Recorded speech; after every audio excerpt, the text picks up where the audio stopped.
What is life without Boo Buouie going to be like for Northwestern? I'm going to break down some of the offensive and defensive concepts of what I think Northwestern could try and run this season. We do have to start with an example of Boo Buouie, though, of what Northwestern just has to try and replace. Maybe not a one-for-one, because you're not going to replace Boo Buouie exactly, but trying to replace the production. So this play right here, it's going to be an Iverson screen going across with Langborg right here, across the two screens, and then it's going to flow into a step-up screen. And this is where Boo Buouie is just so good. Ability to create off a pick and roll, off the dribble, against good defenders, it really doesn't matter. Once he has any sort of space, he's able to get to this pull-up. He can step back for three, he can get to the floater, he can create for others, and just can do a little bit of everything, and that's who Boo Buouie was for Northwestern last year. Last year, Northwestern was in the 71st percentile in terms of pick and roll usage, but a lot of it came with Boo Buouie. Now, when you look at Northwestern's roster, there aren't many true point guards. And so I think one guy that's going to really step up is kind of this point wing, point forward is Brooks Barnhizer. I wouldn't be shocked to see him get a lot more pick and rolls, be somebody that is initiating offense a lot. And this is going to be an example of that right here. Catches on the wing, and now he's going to come off the screen, and Boo Buouie is going to be the one setting it. That is something you can do with if your four-man or whatever is being the one handling the ball off the screen. You can use guards to try to get switches or just put defenses in tough spots. Barnhizer comes off the screen, does a great job of kind of getting to that little 10-footer that he loves to do, that little one-leg fadeaway, and I really do think Barnhizer is going to be kind of the quote-unquote point guard. Last year, Barnhizer showed that he can facilitate, he can be a guy that can kind of play make for others at times, and again, with him being, I think, going to be kind of the lead of this team, those responsibilities I think are going to fall on him even more. And so here's going to be an example of that. You're going to see a high ball screen from Nicholson. Now, Penn State's going to hard hedge, and so, this is just a really good pass from Barnhizer. So, as he comes off the screen, he knows that there's two on the ball, which is going to put the low man in a tough spot because he has to help on the roll. And basically, once he sees him step over just that little bit, he knows he's going to have that kick to the corner, and now Martinelli's going to be able to go downhill, attack, and then eventually get to a bucket. Another player that'll probably take some of the pick and roll and lead guard responsibilities is incoming transfer Jalen Leach. We're going to look through an example here, transferring from Fairfield. So him, empty sided pick and roll, nobody in this corner, going to be a high ball screen. And he has the most Boo Buouie kind of tendencies, and he can score from all three levels. He can kind of get to the floater, finish at the rim, still facilitate for others. Bowie's facilitating is probably better. But Jalen Leach kind of has that kind of three-level scoring to him that can make things interesting. You're going to see him get to the floater here, and that's kind of what Boo Buouie did a lot. And so I'm not saying Jalen Leach is going to be Boo Buouie, but he's probably going to be tasked with some of the responsibilities. Chris Collins and Northwestern run some really, really good sets, especially to get shooters and kind of wings open, especially from three. Northwestern was one of the best three-point shooting teams in the entire country last season. We're going to go through an example here. This is OT of a big-time game. And so one of the sets that they'll kind of run is this, where there's basically a pin down on each side. You're going to see the initial pin down on this side, ball goes there, throwing back, and now they're kind of setting up hey, maybe he's going to get another one. All this is going to set up is a buried pin down right here. Now he's going to be able to curl, come off, get up a three, and the off-ball movement shooting is very, very important for Northwestern. Losing Ryan Langborg is going to be important, or somebody's going to have to kind of try to replace that as well. Ty Berry can do it and was very good at it, but having another option as well is going to be big. Nick Martinelli on the wing, he's going to have a bigger role too. Now, he isn't maybe as much a pure shooter, but he does kind of have the lankiness to be able to cut, drive, just kind of be an overall slasher. We're going to look a little bit at that here. So you're going to see the skip pass over to Clayton, and this is where he's getting sort of an off-ball screen. It turns sort of into a pick and roll as well. But just Martinelli's ability to get downhill into the paint is going to be very, very important. And he's going to do that right here, where now he's going to come off this screen. He loves getting to that left hand, and he wants to get here more than anything. Kind of this anywhere from 6 to 12 feet, where he can just kind of go up with a little bit of a floater, a little bit of a hook shot. And I expect Martinelli to have a bigger role too. We're going to go through another example here of just a really, really good set from Northwestern to get a shooter open. So they're going to start in horns, two guys at the elbow, two guys in the corner, ball at the top of the key. Now they're going to a little bit of confusion, I think, from Northwestern here. So now they're going to kind of reset. Okay, and now get into their thing. Throw it up to one of the bigs. bring it into Barnhizer here. And so they're just acting like this is kind of all essentially decoy action, because what this is setting up is like a handoff into a pick and roll. Defense is concerned about that, but really it's just setting up this elevator screen. And so Langborg's going to be acting like, hey, I'm going to set this back screen for you, Barnhizer. But in reality, he's going to come through this elevator screen. It's called an elevator screen because it's like these guys are just going to close in and make it so that the defender can't get through. And now Langborg's going to get a good looking three.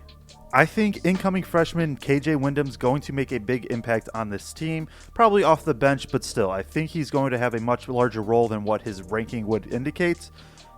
In large part because he's just going to be a knockdown shooter. He's going to be able to come in, shoot off movement, play off the ball, maybe run on-ball stuff if needed, though I think he's more comfortable off ball.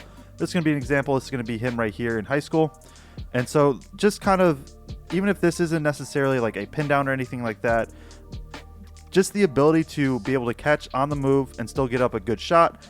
He has good range, knocked down a lot of shots from three, and I just think a lot of it's going to transfer from day one to Northwestern. The other thing I think Northwestern's going to go to a lot is Barnhizer post-ups, especially now as he will probably be the primary option on the team. So we're going to look at this set here that they kind of get into it, where Barnhizer's going to set this pin down, get into a pick and roll. But this is where he can kind of do. And this is similar to Marcus Damascus, kind of the booty ball that he ran, where he can just kind of back guys down from the perimeter and just go to work. And with the facilitating that he has, he doesn't always need to get to the rim because he has a pretty good pull-up game like he's going to get to there. But he's like somebody you can basically just ISO, and he's going to get to kind of looks like this. Sometimes he'll spin baseline. He can still facilitate out of it for others if he wants. So just kind of letting Barnhizer cook is going to be a thing, I think, for Northwestern. We're going to look at another example right here. So Barnhizer is going to be posted up here, get the ball.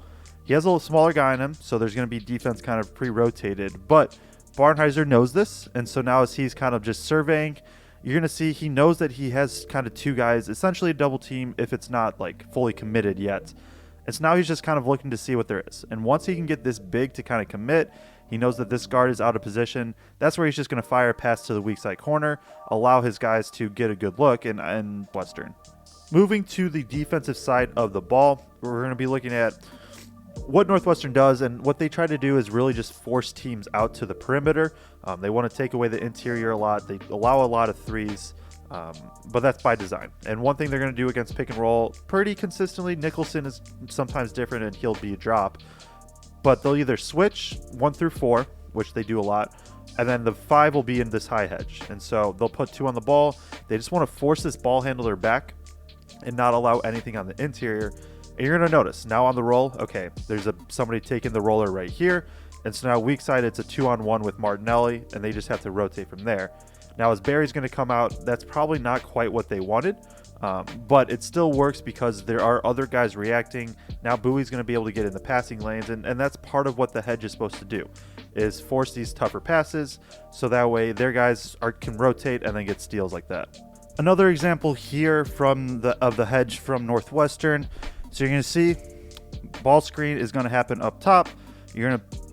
Northwestern again, their big's going to be kind of in this hedge. Maybe this time it wasn't fully out, but more of a flat hedge. And so from there,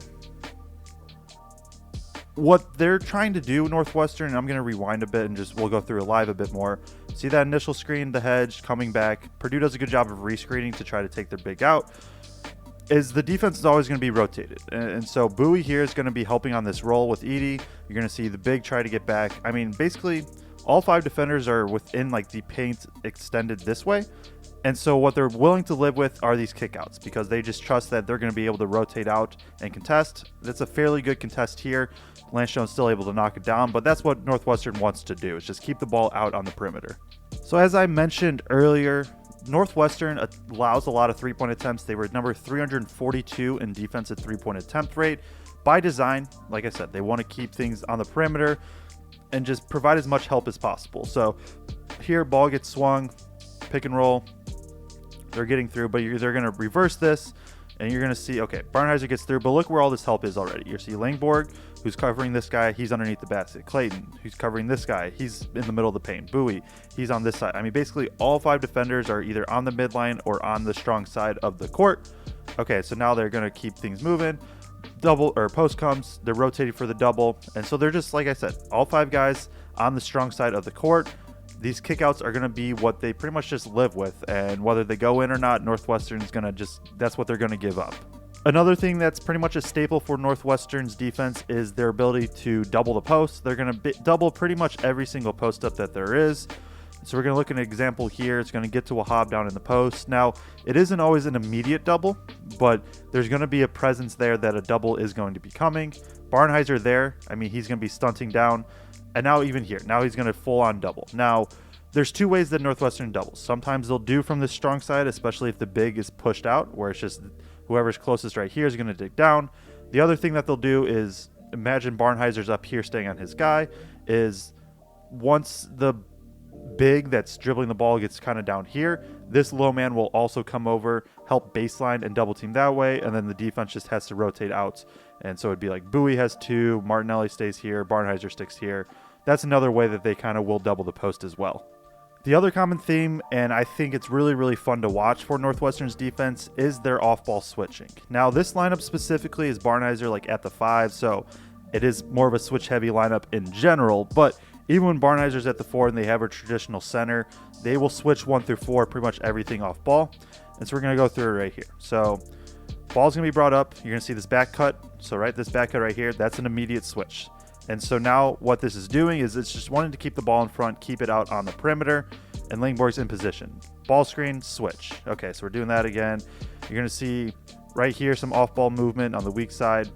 They're going to flow into it. Again, another switch up top. And like I said, with this lineup specifically, they switch 1 through 5. Usually it's just 1 through 4. You can see Martinelli kind of directing. And it's almost like a zone at times where like Langborg's just going to take whoever's this top guy and Bououie's just going to take whoever's in the corner. So now they're in position to be able to help on the drive and just force look at the shot clock, 4 seconds left. Just wear teams down, make tough shots, and just really try to force teams to ISO create. If you enjoyed, please like and subscribe and click here for even more Northwestern preview content.